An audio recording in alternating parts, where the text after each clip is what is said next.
Hello everyone, मेरा नाम सनी है and I am a software engineer at PayPal. So इस वीडियो में आज मैं बात करने वाला हूँ कॉम्पिटिटिव प्रोग्रामिंग वर्सेस डेवलपमेंट की। तो इस वीडियो में हम समझेंगे कॉम्पिटिटिव प्रोग्रामिंग क्या है, सॉफ्टवेयर डेवलपमेंट क्या है और इन दोनों में क्या कंपैरिजंस है। लोग क्यों बात कर रहे हैं इतना कॉम्पिटिटिव प्रोग्रामिंग करना चाहिए या डेवलपमेंट करना चाहिए। अक्सर लोग कंफ्यूज होते हैं, लाइक चाहे आप कॉलेज में हो, चाहे आप थोड़ा 1-2 साल एक्सपीरियंस हो, फिर भी ये क्वेरीज आती है कि मतलब मान लो आपको एक कम जॉब चाहिए तो क्या इंपॉर्टेंट है, सीपी इंपॉर्टेंट है, कॉम्पिटिटिव प्रोग्रामिंग या फिर डेवलपमेंट इंपॉर्टेंट है। तो इसके अराउंड बहुत सारे लोगों ने बहुत सारी बातें बोली है। लोग कोई कॉम्पिटिटिव प्रोग्रामिंग प्रेफर करते हैं, कोई डेवलपमेंट प्रेफर करते हैं। तो आज इस वीडियो में मैं बात करूंगा कॉम्पिटिटिव प्रोग्रामिंग या डेवलपमेंट। अगर आपको समझना है, लाइक ये video first year, second year, third year, fourth year या फिर आप एक्सपीरियंस्ड हो, सबके लिए ये वीडियो यूजफुल होने वाला है। सो मैं बोलूंगा इस वीडियो को एंड तक देखना ताकि आप समझ पाओ कॉम्पिटिटिव प्रोग्रामिंग और डेवलपमेंट में क्या फर्क है और आप आपके अकॉर्डिंग क्या बेनिफिशियल होगा कि आप सीपी करो या डेवलपमेंट करो। और वो पूरा डिपेंड करता है कि आपकी रिक्वायरमेंट क्या है। तो आज हम इस वीडियो में वही देखेंगे। सो इस वीडियो को पूरा देखना और समझने की कोशिश करना कि मैं क्या बोलना चाह रहा हूँ, क्योंकि तो बहुत सारे YouTube वीडियोस है जहाँ पे लोग बात कर रहे हैं कॉम्पिटिटिव प्रोग्रामिंग और डेवलपमेंट के बारे में, राइट। बहुत सारे कंट्रोवर्सीज चल रही है। तो मैंने सोचा कि ये इस टॉपिक पे बात करना चाहिए। मुझे बहुत से डीएम्स आते हैं, लाइक लोग अक्सर मुझे पूछते हैं कि मैं सीपी करूँ, सीपी में डीएसए करूँ, कितना डीएसए करूँ, डेवलपमेंट में क्या फोकस करूँ। तो अक्सर बच्चे कंफ्यूज है, लाइक जो मोस्टली कॉलेज में है उनके लिए तो पूरा चीज ही नया है। तो चलो इस वीडियो में डिस्कस कर लेते हैं कि क्या इंपॉर्टेंट है। आपको समझ में आ जाएगा वीडियो के एंड तक कि आपको क्या करना चाहिए, आपके लिए क्या इंपॉर्टेंट है और इंडस्ट्री में क्या चाहिए। ठीक है, तो सबसे पहले समझते हैं सीपी क्या है, what is competitive programming, right. आप एक इंजीनियरिंग कॉलेज में जा रहे हो, आप कोई भी ब्रांच से हो, आज के दिन तो मतलब आईटी और कंप्यूटर साइंस इंजीनियरिंग छोड़ के भी लोग जो भी ईसी है और भी डिपार्टमेंट है, मैकेनिकल, सिविल, लोग वहां पे जिसको भी इंटरेस्ट आता है कोडिंग में, तो वो आजकल कोडिंग कर रहे हैं, सीख रहे हैं।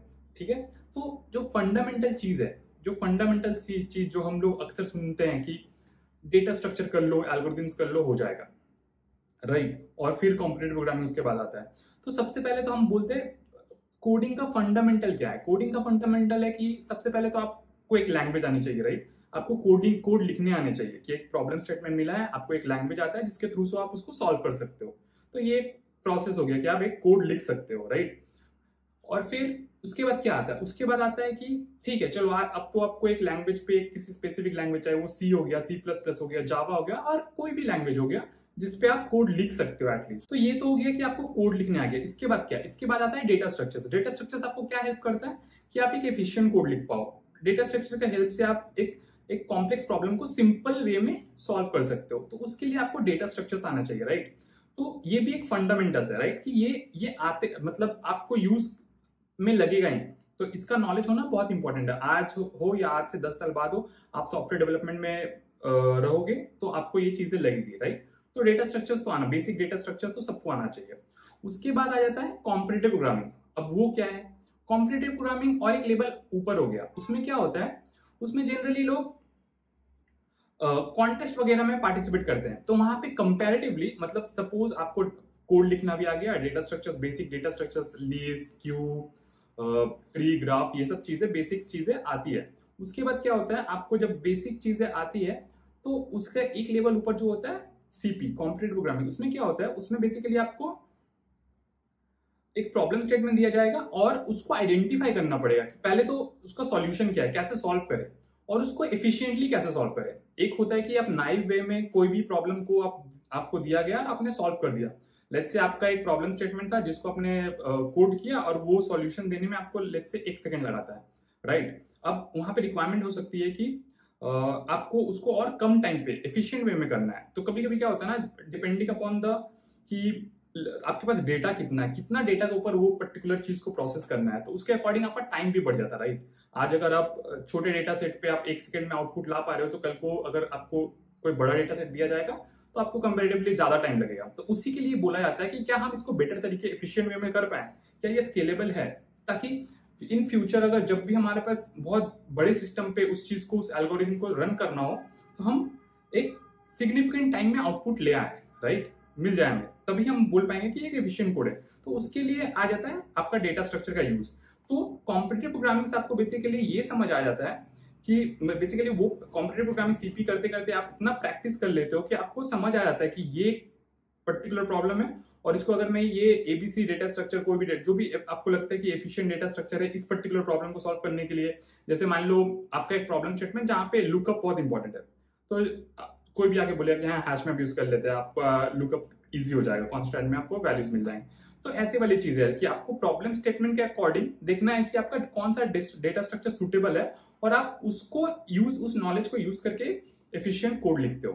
तो ये हो गया सीपी। अब सीपी का भी अलग अलग लेवल है, राइट। एक होता है कि हाँ बेसिक सीपी आपको आ गया, आप क्वेश्चंस मीडियम लेवल तक सॉल्व कर लेते हो, इजी लेवल के सॉल्व कर लेते हो, आपको बेसिक डेटा स्ट्रक्चर्स भी आता है, तो आपका इंप्लीमेंटेशन स्ट्रांग हो गया, आप आइडेंटिफाई कर पा रहे हो प्रॉब्लम स्टेटमेंट को कि क्या डेटा स्ट्रक्चर यूज होगा और फिर सॉल्यूशन लिख पा रहे हो। तो ये मीडियम लेवल तक ठीक हो गया। उसके बाद एक लेवल और ऊपर आता है कि जहाँ पे लोग कॉन्टेस्ट खेलते हैं, कम्पीट करते हैं, लोगों को रेटिंग्स मिलती है आपके प्लेटफॉर्म, मान लो लीड कोड हो गया, कोड शेप हो गया, ऐसे प्लेटफॉर्म में आपको रेटिंग्स मिलता है।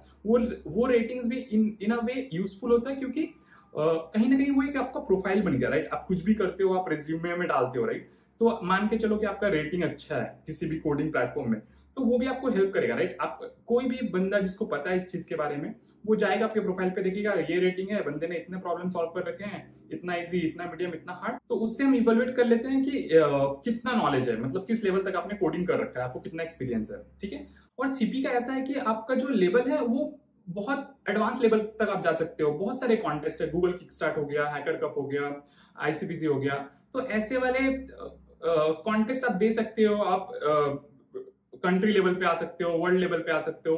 तो वो अब इंटरेस्ट के ऊपर है कि आप किस लेवल तक जाते हैं, आपको प्रॉब्लम सॉल्विंग में कितना मजा आता है, आपको उस चीज को करने में कितना मजा आ रहा है, फिर वैसे वैसे आप डेवलप करते हो, राइट। तो ये हो गया है बेसिक कोडिंग से लेके सीपी तक का जर्नी, ठीक है। उसके बाद आता है डेवलपमेंट। जब आपको जॉब मिलती है, आप जब एक सॉफ्टवेयर कंपनी में काम करोगे जहां पे आप एक सॉफ्टवेयर बिल्ड करोगे, राइट, तो क्या चाहिए होता है, तो वहां पे डेवलपमेंट आ जाता है चीज, ठीक है। तो वहां पे भी तो बेसिक कोडिंग चाहिए ही होगा, राइट। जैसे मैंने बोला आपको कोड लिखने आना चाहिए किसी एक पर्टिकुलर लैंग्वेज में।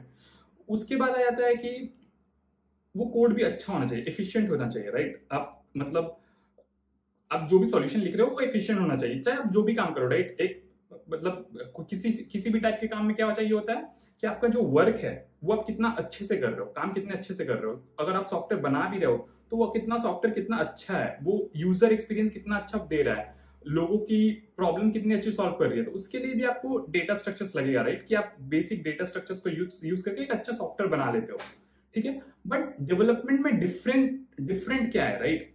अभी जब हम कॉलेज में कोडिंग स्टार्ट करते हैं तो हर चीज आप स्क्रैच से लिखते हो, राइट। आपको कुछ भी प्रॉब्लम स्टेटमेंट आता है, आप जाके पूरा कोड लिखते हो खुद से, चाहे वो कुछ भी हो सकता है, प्राइम नंबर निकालना हो गया, इवन ऑड हो गया, या हाई लेवल क्वेश्चंस हो गया, binary search, quick short algorithm, ये सब चीजें आप करते हो, राइट, जहां पे आप स्क्रैच से कोड लिखते हो। बट वहीं डेवलपमेंट के केस में क्या है, डेवलपमेंट के केस में हर चीज को आप स्क्रैच से नहीं लिखते हो। तो सॉफ्टवेयर इंडस्ट्री में क्या होता है, कुछ प्रॉब्लम ऑलरेडी सॉल्व हो चुकी है, राइट। सॉफ्टवेयर इंडस्ट्री में फोकस क्या होता है ना कि आपका जो बिजनेस है उसमें जो चीज चाहिए, उसका जो प्रॉब्लम है, हम उसको सॉल्व करने का ट्राई करते हैं। जैसे मान के चलो कि कुछ चीज ऑलरेडी सॉल्व हो गया, तो हम क्या करेंगे, हम बेसिकली जाएंगे और एक पर्टिकुलर लाइब्रेरी को यूज करेंगे जहां पे ऑलरेडी सॉल्यूशन है, उसके फंक्शंस को यूज कर लूंगा। वहीं सॉफ्टवेयर डेवलपमेंट में क्या होता है, हम कुछ स्क्रैच से फिक्स नहीं करना, मतलब हम कुछ स्क्रैच से नहीं लिखना चाहते। जो चीज ऑलरेडी सॉल्व हो गया है हम उसका लाइब्रेरी उठाएंगे, उसके फंक्शन को यूज करेंगे। जैसे फॉर एग्जांपल हो गया सॉर्टिंग आपको कहीं पे भी यूज करने को आ सकता है, राइट। तो हमें ऑलरेडी पता है कि हमारे पास इतने सारे सॉर्टिंग एल्गोरिथम्स है और कुछ एफिशिएंट एल्गोरिथम हमें पता है। तो इंस्टेड ऑफ उस कोड को बार बार लिखना, आप जाके कहीं पे भी आपको सॉर्टिंग लग रहा है, आप जाके कोड लिख रहे हो पहले सॉर्टिंग का, फिर उस फंक्शन को कॉल कर रहे हो, फिर अपने प्रॉब्लम को सॉल्व कर रहे हो।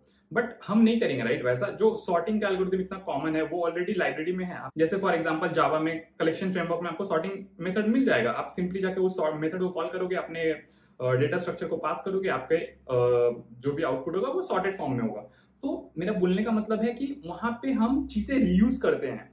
जो चीज ऑलरेडी सॉल्व है हम उसको सॉल्व नहीं करते, जो चीज हमारा बिजनेस है, जो हमको प्रॉब्लम दिया गया है, हम उसको सॉल्व करेंगे, हम वहां पे ज्यादा फोकस करेंगे, ठीक है, ना कि हम जो ऑब्वियस चीजें होता है उसको बिल्ड करने में। जैसे सॉफ्टवेयर डेवलपमेंट में हम बहुत सारे टूल्स, बहुत सारे फ्रेमवर्क्स यूज करते हैं। क्यों यूज करते हैं, क्योंकि कुछ पैटर्न्स हमने ऑलरेडी डिस्कवर कर रखा है, राइट। हमें पता है कि आप जब एक सॉफ्टवेयर बिल्ड करते हो तो हमें कुछ चीजें चाहिए होती है, राइट। तो वो ऑलरेडी लोगों ने उसे सॉल्व कर रखा है, उसके लिए फ्रेमवर्क्स डेवलप कर रखे हैं। जैसे जैसे फॉर एग्जांपल स्प्रिंग फ्रेमवर्क, तो उस फ्रेमवर्क में ऑलरेडी कुछ चीजें सॉल्व की हुई है जिसे हम बस रीयूज करते हैं अपना सॉफ्टवेयर बनाने के लिए, राइट। तो ऐसे बहुत सारे फ्रेमवर्क्स आपको दिखेंगे, बहुत सारे टूल्स आपको दिखेंगे जो ऑलरेडी कुछ प्रॉब्लम ऑलरेडी सॉल्व कर रहे हैं। तो हम उसे बार बार एक प्रोजेक्ट में न्यू स्क्रैच से नहीं लिखेंगे, राइट। तो हम उस केस में हमें क्या चाहिए होगा, हमें फ्रेमवर्क की नॉलेज चाहिए होगी, हमें रिसर्च करना आना चाहिए होगा कि हम कैसे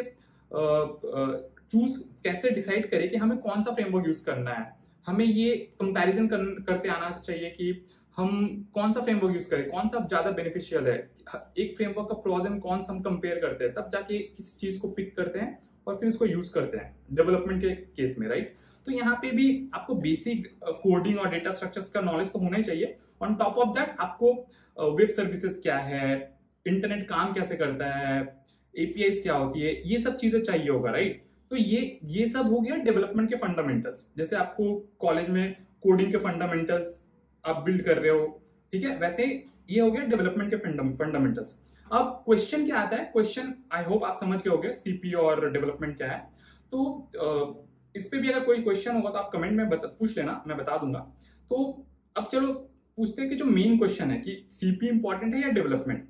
तो अब देखो, अब क्या होता है, लाइक आप किसी जॉब के लिए आप कॉलेज से फ्रेश ग्रेजुएट हो, राइट। आप कॉलेज इंटरव्यू दोगे किसी जॉब के लिए, राइट। तो वहां पे बहुत ही बेसिक चीज है, राइट, कि वो आपका स्किल्स चेक करेंगे। स्किल्स क्या चेक करेंगे, वही कोडिंग आनी चाहिए, डीएस आनी चाहिए, और फिर अगर ये तो फंडामेंटल हो गया, ये कोडिंग और डीएस आनी चाहिए, कोड लिखने आना चाहिए, ठीक है। और जहां पे उसके अलावा जो कुछ एक्सपेक्टेशंस होते हैं वो डेवलपमेंट साइड से होता है कि आपको कुछ फ्रेमवर्क्स ऑलरेडी आता है क्या, आपने कुछ प्रोजेक्ट बिल्ड कर रखा है क्या, किसी फ्रेमवर्क को यूज कर रखा है क्या, और वेब सर्विसेज वगैरह वगैरह, एपीएस वगैरह आपको समझ में आता है क्या। क्योंकि आप अगर देखोगे कॉलेज का जो करिकुलम होता है उसमें हमें एपीएस वगैरह नहीं बताया जाता, राइट।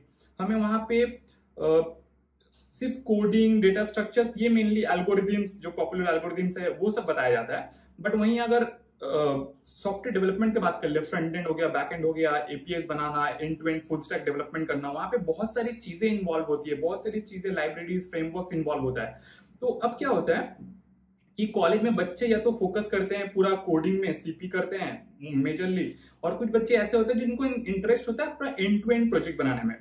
तो वो क्या करते हैं, वो उनको फ्रंट एंड भी आता होगा, उनको बैक एंड भी आता होगा, उनको दोनों को इंटीग्रेट करके एक proper end to end flow बनाना आता होगा, सॉफ्टवेयर बनाना आता होगा।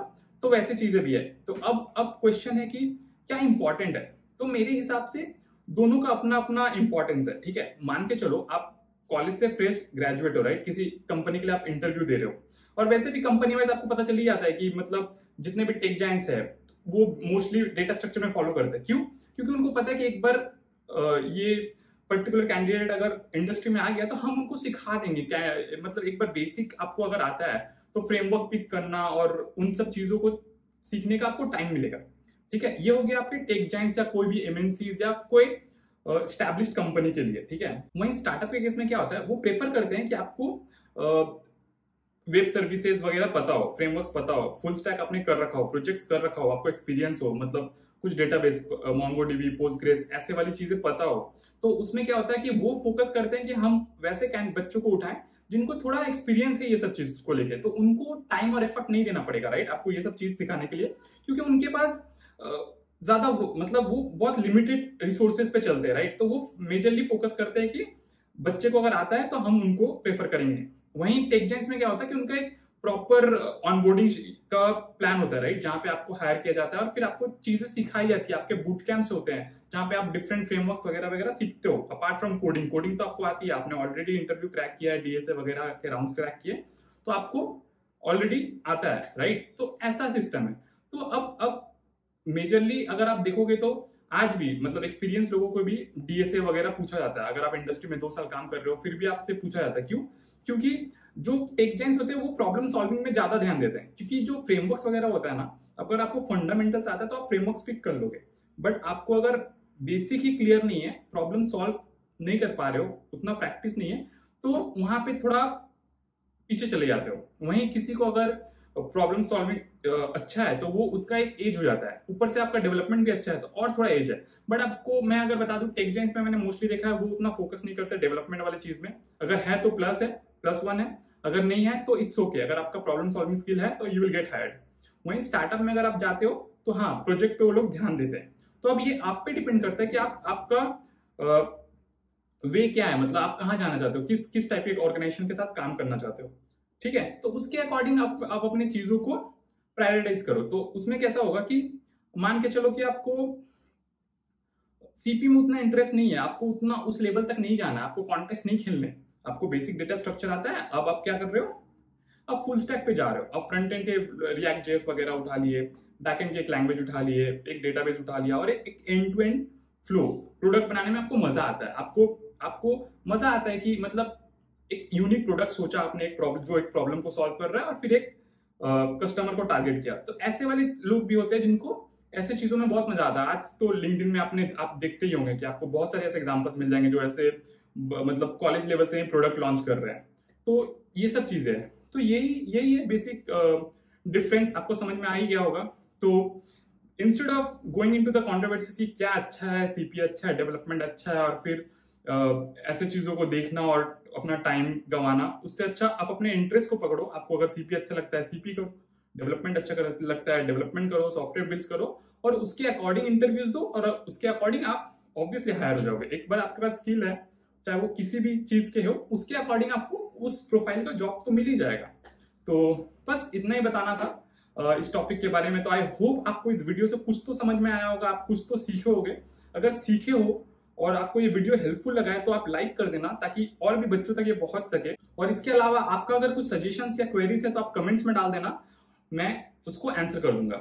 सो इस वीडियो के लिए इतना ही रखते हैं। अगर आप न्यू हो इस चैनल पे तो सब्सक्राइब कर लेना और बेल आइकन दबा देना, तो आपको नोटिफिकेशंस मिल जाएगी नेक्स्ट वीडियोस की।